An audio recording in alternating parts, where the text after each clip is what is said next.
Hi, Hearties. I am with the best relationship couple ever on the show. We have the Queen and King of Ever. the Queen and King Hearties themselves, Erin Krakow and Daniel Lissing. You guys, this is the third Hearties Family Reunion. How do you feel seeing everyone out there for you?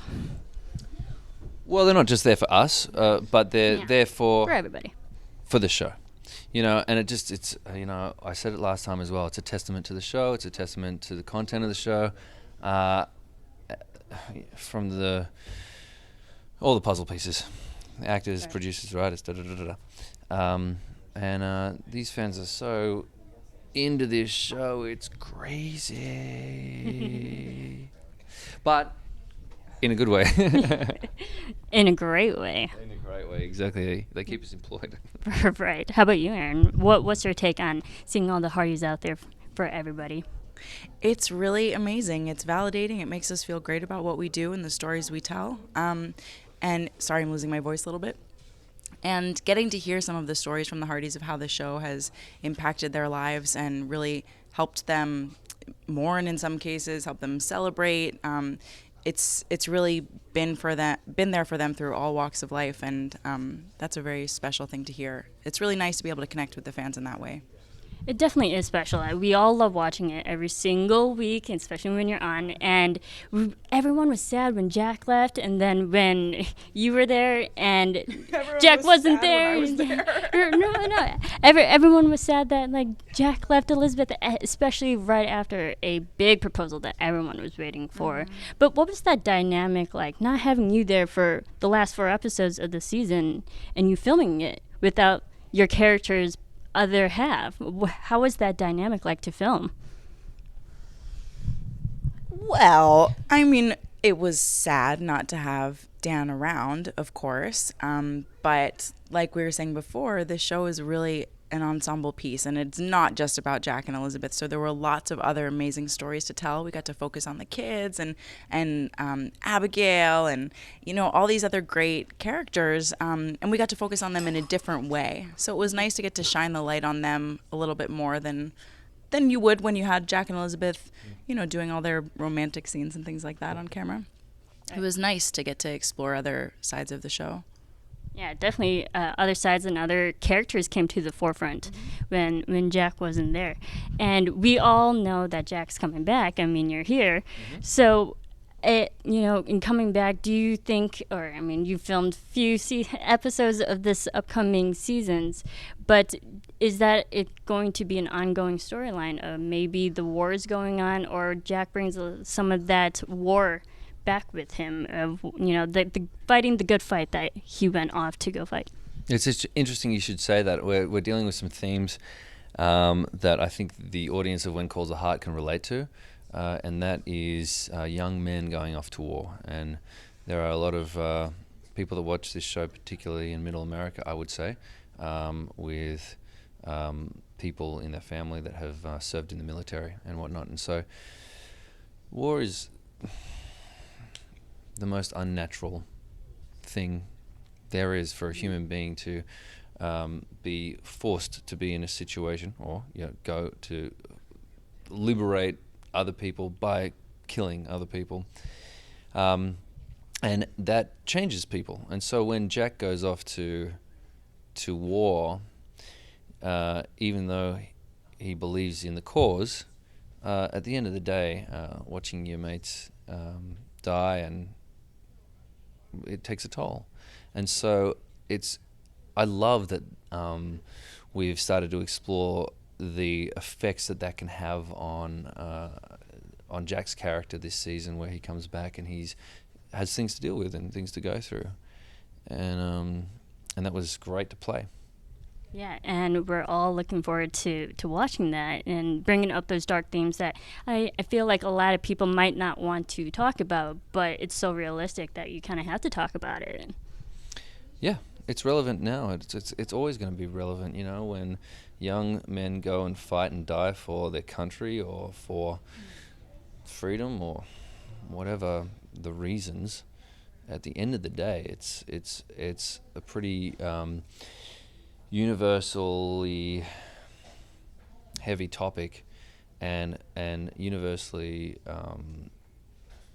kind of acknowledge that has ramifications to the individual. Yeah, absolutely.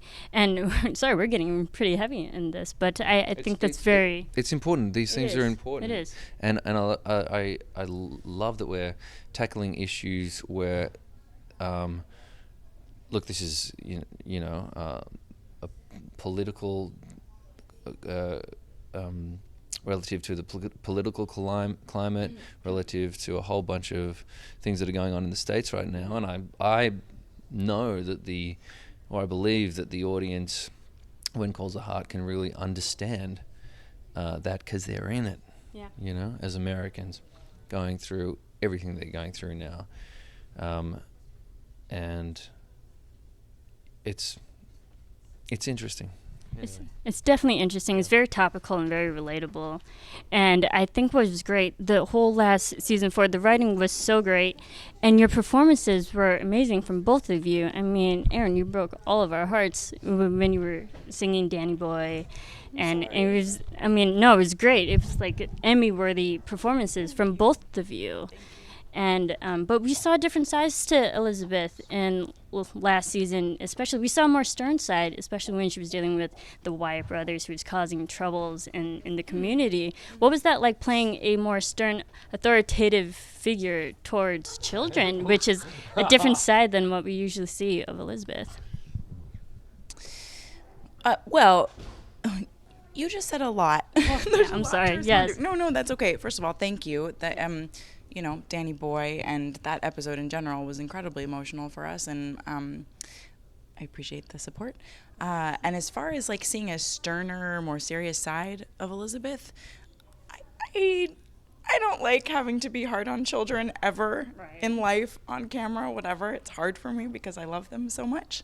But it was a necessary element to that story. I mean, look, discipline it's a part of raising kids. It's a part of teaching kids. It's just, it's necessary in some way, shape, or form.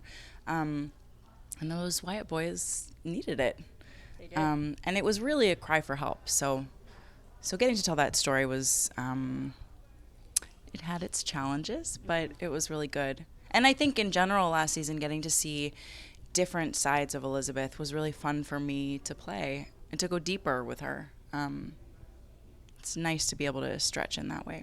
Yes, absolutely. And we love the performances, and even the kids. I mean, they every week they put on an amazing performance. So, and you playing a teacher and teaching these kids life lessons every weekend. As an actor, what have the children, these child actors who are so talented, what have they taught you as a person and as an actor? They have taught me so much. They all have such a innocent generosity about them. I mean, there are kids who will come up to me after a scene and they'll just say, "You did a really good job in that." It's so generous, and it's really coming from their heart, and seeing how kind and loving they are with each other. And now this is like, this is a schoolhouse of varying ages. So we have kids in there who are preteens, and we have kids who are 7 years old, I think, and they're all getting along in such a unique and special way. It's really beautiful to see. I just love working with them. They're all very special to me. Yeah, and they definitely love working with you. We see all the pictures and the photos, all the behind the scenes. It seems like such an amazing environment to be with those children every day, and imparting something onto them every single week. I do my best. Yeah, so you definitely, and it definitely shows. So Daniel, your character in Jack, he's amongst so many alpha men in the show. What's it like playing such a strong male figure among everybody else in a progressive town with other strong women to boot? Well, clearly I'm the most alpha of the alpha males. No. Honestly, I don't know what that means. I'm so tired. Look, honestly, I'm just going to say apologies for this interview. My brain's fried right now, and so is Erin's. We just spent like 5 hours signing autographs and talking to hundreds of fans. We're at the Hearties Family Reunion right now, and it has been full-on love fest for the show. And, when you you're giving that much and you're receiving that much love. It's actually when it quietens down just for 2 minutes, you. So this interview, I'm sorry, I'm all over the place. Can you repeat the question? Yes. No. Alpha males. Okay. I got you. Yeah. So there's, Keven, Jack, Paul, Martin, Niall was there. Mark. There's a lot. I mean, they're all good-looking, talented, charismatic, intelligent, funny guys, and to be, I mean, they're my mates at the end of the day, and we're just actors doing whatever the words on the page are. To tell the truth, it's nice working with these guys because they're all like good people. No, wait, what? What's the question? No, we love this. Yeah. Oh, yeah. Jack. I'll try to ask more easy questions. Oh man, I'm so sorry. No, totally fine. I love this. Here's an easy question for you. This is like, there's no filter right now. Here's an easy question for you guys. What? Will you come to AfterBuzz TV to talk about this upcoming season and your characters? Yes. Yes. Yes. Yes. Yes. You heard it here first, Hearties. They have officially confirmed they'll come to AfterBuzz TV. So tweet at us to make sure this happens. Thank you so much for being here. Our pleasure. We definitely appreciate all the Hearties. Love you. And here's to more great seasons. Cheers. More great seasons.